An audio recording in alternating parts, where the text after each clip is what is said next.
Hello friends, I am Mrigank Shekhar. आज मैं आप लोगों से live streaming of court proceeding के बारे में डिस्कस करने आया हूं। मेरे वीडियो को सबसे पहले देखने के लिए मेरे यूट्यूब चैनल को सब्सक्राइब करें और ज़्यादा से ज़्यादा लोगों को शेयर करें। कोविड-19 महामारी के कारण देश भर के कोर्ट्स 24 मार्च 2020 से ऑनलाइन सुनवाई कर रहे हैं। सीजेआई ने कहा कि लाइव स्ट्रीमिंग से लोगों के लिए जस्टिस डिलीवरी सिस्टम को और अधिक ट्रांसपेरेंट बनाने में मदद मिलेगी। सुप्रीम कोर्ट ने अपनी कार्यवाही की लाइव स्ट्रीमिंग शुरू करने के लिए उत्सुक है। मुख्य न्यायाधीश रमन्ना ने समझाया, हम लॉजिस्टिक और सभी कोर्ट्स के पूर्ण सहमति पे काम कर रहे हैं। हम कॉस्ट इफेक्टिव मेथड से लाइव स्ट्रीमिंग की शुरुआत कर सकते हैं। सूचना के प्रसार के लिए अदालती कार्यवाही की लाइव स्ट्रीमिंग को औपचारिक रूप देना महत्वपूर्ण है। भारत के मुख्य न्यायाधीश एनवी रमन्ना ने कहा, सूचना का प्रसार अभिव्यक्ति की स्वतंत्रता के लिए पवित्र है। Swapnil Tripathi versus supreme court of India 2018 में सुप्रीम कोर्ट ने लाइव स्ट्रीमिंग के जरिए सुप्रीम कोर्ट खोलने के पक्ष में फैसला सुनाया था। इसने माना कि लाइव स्ट्रीमिंग की कार्यवाही संविधान के अनुच्छेद 21 के तहत न्याय तक पहुंचने के अधिकार का हिस्सा है। भारत के लोगों को उनकी सेवा करने वाली संस्थाओं के बारे में सूचित करने की जरूरत है। सीजेआई ने कहा कि केवल एक जागरूक नागरिक की पीठ पर ही एक रिप्रेजेंटेटिव डेमोक्रेसी जीवित और विकसित हो सकता है। मुख्य न्यायाधीश ने कहा, जस्टिस डिलीवरी सिस्टम को ट्रांसपेरेंट बनाने के लिए पहले से ही ओपन कोर्ट प्रोसेस के डोर्स को चौड़ा करने का समय अब आ गया है। उन्होंने कहा कि अदालतों के बारे में गलत धारणाएं और गलतफहमियां के कारण लोगों में अपने अधिकारों के निवारण के लिए अदालतों का दरवाजा खटखटाने की प्रवृत्ति में कमी देखी गई है। हमेशा याद रखें, लोगों के विश्वास को बनाए रखने के लिए एक न्यायाधीश निष्पक्षता खोने का जोखिम नहीं उठा सकता है। मुख्य न्यायाधीश रमन्ना ने सलाह दी। वकीलों के लिए उन्होंने कहा, उन्हें वकीलों के हितों में ध्यान देना चाहिए, ना कि प्रचार पे। सीजेआई ने कहा कि पीड़ितों और गवाह की गोपनीयता और सुरक्षा की रक्षा के लिए लाइव स्ट्रीमिंग के नियमों को कैलिब्रेट किया जाएगा। वर्तमान में जनता मीडिया के माध्यम से अदालती कार्यवाही के बारे में जानकारी प्राप्त करती है। वास्तव में प्रसारण के एजेंटों द्वारा अदालतों से जानकारी को फिल्टर किया जा रहा है।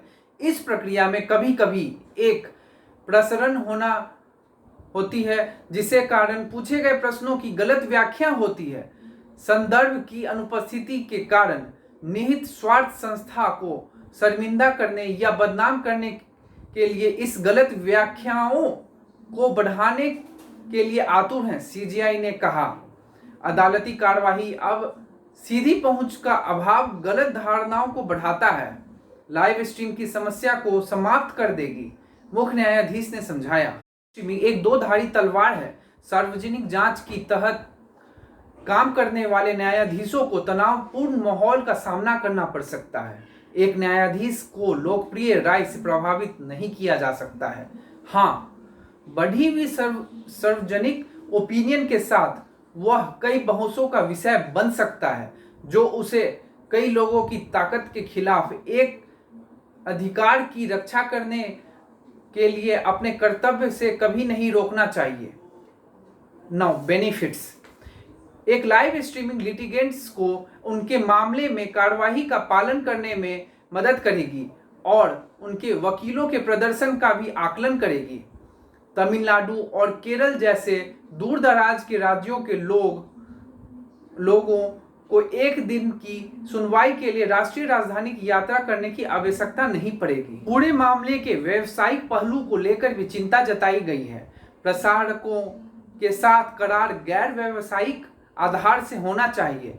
व्यवस्था से किसी को लाभ नहीं होना चाहिए।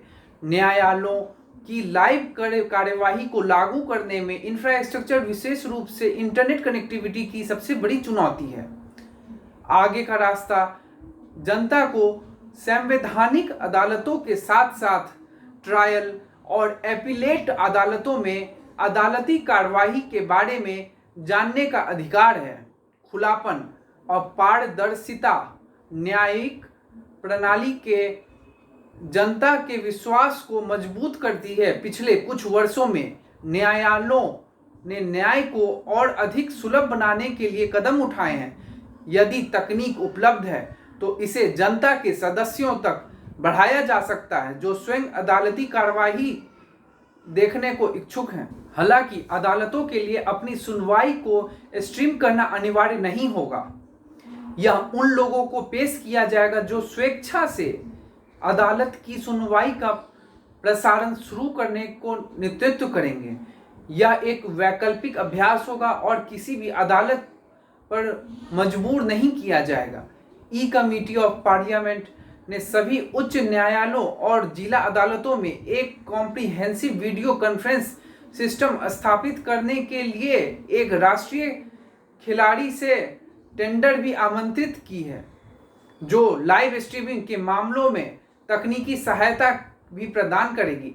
फरवरी 2020 में एक पारसी महिला द्वारा दायर एक मामले की लाइव स्ट्रीमिंग कार्यवाही के लिए एक याचिका को कोलकाता उच्च न्यायालय ने मंजूरी दी है। स्वप्निल त्रिपाठी बनाम भारत के सर्वोच्च न्यायालय में सुप्रीम कोर्ट के फैसले को ध्यान में रखते हुए 26 अक्टूबर 2020 के प्रायोगिक आधार पर गुजरात उच्च न्यायालय के मुख्य न्यायाधीश न्यायालय में कार्यवाही यूट्यूब पर स्ट्रीम की जा रही थी।